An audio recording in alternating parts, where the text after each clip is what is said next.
Bonjour à tous et à toutes, je vous souhaite une très bonne rentrée et donc je voulais faire cette vidéo pour vous expliquer un petit peu comment vont s'organiser les prochains jours, même les prochaines semaines en matière d'école à distance pour le français et également pour répondre aux quelques questions que vous m'avez posées, soit pendant les vacances, soit avant les vacances, comme je vous l'avais demandé. Alors, on va commencer par l'organisation et ensuite, on aura les questions. Donc, l'organisation. Alors, cette semaine, on va faire de la révision. On va réviser les figures de style parce que apparemment, c'est quelque chose qui est encore pas forcément maîtrisé par tout le monde. On va également commencer un nouveau thème. Et pour commencer un nouveau thème, on va faire un cours sur la différence entre autobiographie et biographie et la différence entre auteur-autrice et narrateur-narratrice. Voilà, donc c'est un cours qui est beaucoup moins long que celui sur le Graal ou celui sur la BD. Donc, normalement, il n'y a pas de panique à avoir.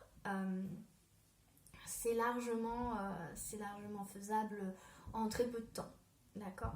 Donc, on va travailler là-dessus. Et je vous parlerai également d'un travail sur le long terme que je vais vous demander de faire, qui est en gros un journal de confinement. Voilà, mais pour ça, je ferai une autre vidéo, et je ferai un fichier particulier sur le Drive pour vous en parler de façon un peu plus détaillée. Alors justement, en parlant du Drive, je continue à fonctionner exactement de la même façon qu'avant les vacances, c'est-à-dire que je travaille essentiellement sur le Drive. Vous aurez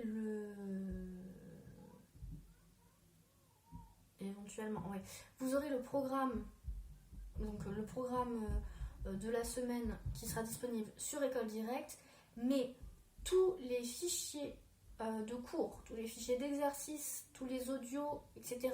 sont sur le Drive, uniquement sur le Drive. Pour les vidéos, si j'en fais d'autres, ce sera sur YouTube, sur la même chaîne que celle sur laquelle vous êtes actuellement. Voilà. Au niveau des évaluations, alors normalement vous avez tous et toutes terminé de lire Les Enfants de Timpleback. Donc vous aurez un QCM sur ce livre la semaine prochaine.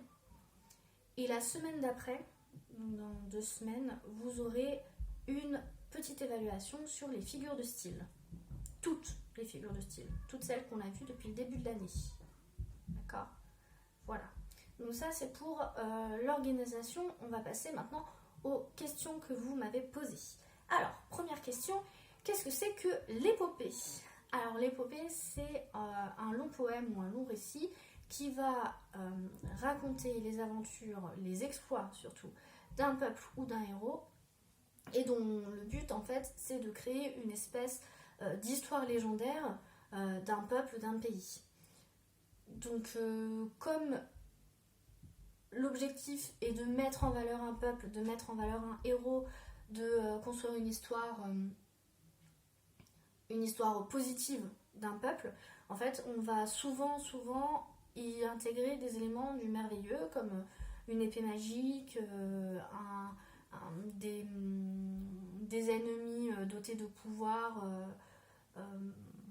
un peu extraordinaires, ce genre de choses, d'accord ? Donc on a des éléments du merveilleux et aussi on va avoir beaucoup d'exagération. C'est pour ça qu'on a vu quelques figures de style d'exagération qui viennent dans ce genre littéraire-là. Donc voilà, l'épopée, c'est en gros un récit qui vient raconter l'histoire, ou en tout cas une partie de l'histoire d'un peuple ou d'un héros, dans le sens de faire grandir ce peuple. D'accord ? C'est quelque chose qui va être très amélioratif. Ça va être positif comme histoire, et on va grâce à l'épopée, montrer la force d'un peuple, sa sagesse, sa grandeur, ce qu'on veut. Ça, c'est pour l'épopée. Ensuite, on a des questions sur les figures de style. Alors, c'est quoi une figure de style ? C'est ce qu'on a écrit dans le cahier. C'est un procédé qui agit sur la langue et qui crée un effet de sens ou un effet de sonorité. Donc, tout simplement, une figure de style, ça va être une façon qu'on va avoir d'agencer les mots dans une phrase, de choisir tel mot plutôt qu'un autre, de placer les mots, de choisir un champ lexical particulier. Tout ça, en fait, va être fait de manière consciente pour créer un effet de sens, qu'on va devoir aller chercher. Vous vous en êtes rendu compte, je pense, depuis que vous avez appris à lire. Il y a ce qu'on lit, les mots qu'on lit, comment est-ce qu'ils sont placés dans la phrase, qui ont un sens. Et parfois, ce sens-là est un sens premier, de base, et il faut réfléchir un petit peu pour déduire un sens plus haut, quelque chose qui vient après.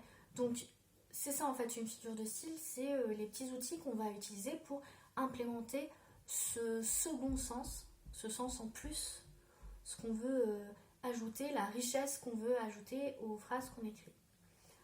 On en a vu plusieurs des figures de style, et là je vais essayer de faire la liste. Si jamais j'en oublie, vous n'hésitez pas à le mettre en commentaire, d'accord? Comme ça je ferai une rectification parce que c'est très important. Alors en figure de style, on a commencé par voir celles qui sont des figures d'analogie, donc rapprocher un terme d'un autre. On a vu les figures d'analogie, on a vu la personnification, l'allégorie, la réification, l'animalisation et la prosopopée. On a commencé comme ça et plus tard, on a vu la comparaison et la métaphore. Ce sont aussi des figures d'analogie puisqu'on rapproche un terme d'un autre à chaque fois. Voilà, en figure de répétition, donc qui utilise la répétition pour donner un sens particulier à ce qu'on écrit, on a l'anaphore et on a l'énumération. En figure d'exagération, qui fonctionne du coup à fond dans l'épopée, on a l'hyperbole. Figure de construction, donc au niveau de la phrase, comment est-ce qu'on construit la phrase, on a l'antithèse. Et en figure qui joue plutôt sur les sons, on a l'assonance et l'allitération. Normalement, c'est toutes les figures de style qu'on a vues pour le moment. On m'a demandé de préciser ce qu'était l'énumération et la métaphore. Alors l'énumération, c'est en gros la présence de termes qui sont répétés. Alors c'est pas forcément les mêmes termes, c'était peut-être pas très très clair ce que je dis. Ça peut être par contre des termes qui sont issus du même champ lexical. C'est une figure de style qui va servir à soit ajouter plus de réalisme à une scène qu'on écrit, soit donner un effet d'exagération, comme dans l'épopée, un effet d'accumulation. D'accord ? Une énumération, on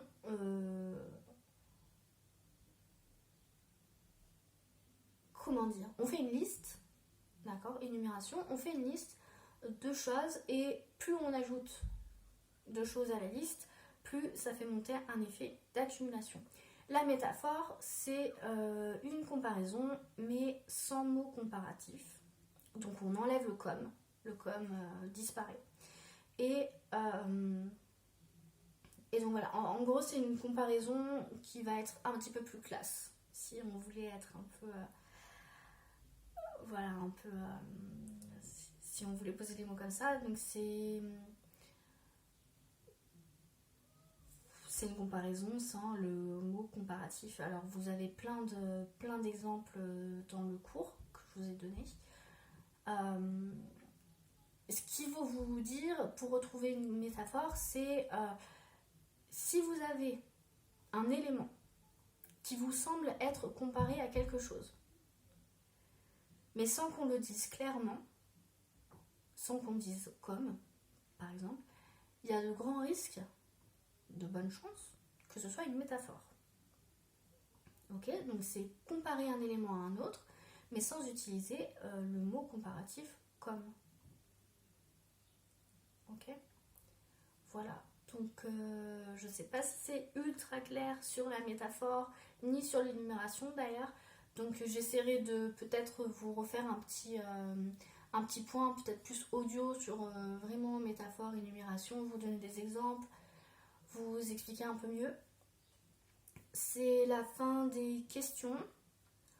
Donc voilà, alors je ne l'ai pas dit au début, mais bien entendu j'espère que vous avez passé de bonnes vacances.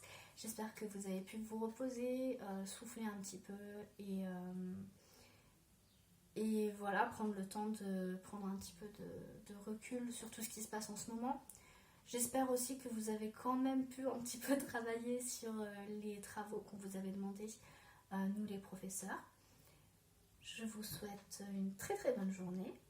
Je vous rappelle que le devoir sur les auteurs et les autrices, il est à rendre maximum pour lundi 20, donc aujourd'hui, minuit. Donc ce qui n'est pas rendu aujourd'hui va avoir des points de pénalité. Vous pouvez me le rendre soit par école directe, soit sur mon mail. Voilà. Donc c'est tout pour aujourd'hui. Je vous souhaite une très très bonne journée et à la prochaine.